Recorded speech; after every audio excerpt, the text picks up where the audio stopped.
This week, we saw New York's Attorney General sue Vantage and its former owner. The Pennsylvania AG played an active role in the bankruptcy case on behalf of that state's residents, but there's been very little so far from Massachusetts Attorney General Andrea Campbell, despite the company being based here.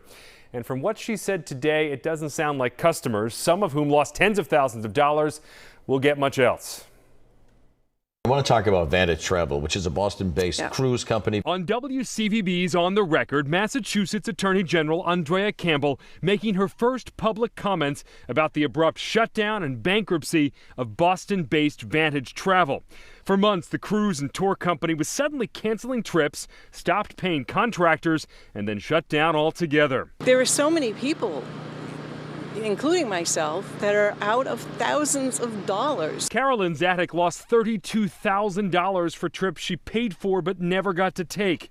Many Vantage customers like her were planning their trip of a lifetime. I do think there's fraud involved, and I think it is criminal. According to Vantage's bankruptcy filing, customers lost a combined $108 million when the company went under. And many want to know if company execs knew Vantage was in trouble, but were still collecting money from unsuspecting customers.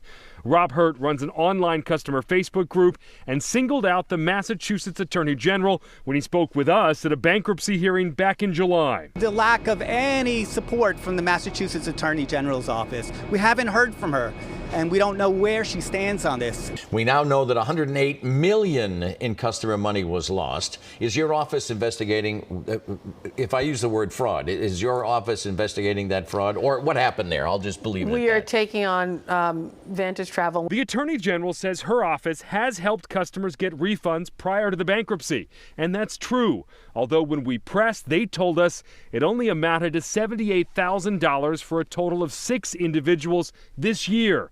It's a drop in the vast ocean of lost customer funds. The hiccup is they filed for bankruptcy.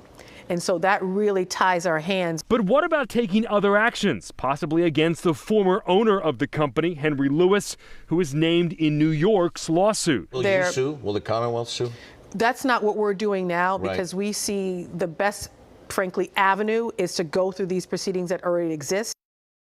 All right, Vantage customers who lost money can get some of that back in travel credits with the company that bought Vantage's assets in bankruptcy.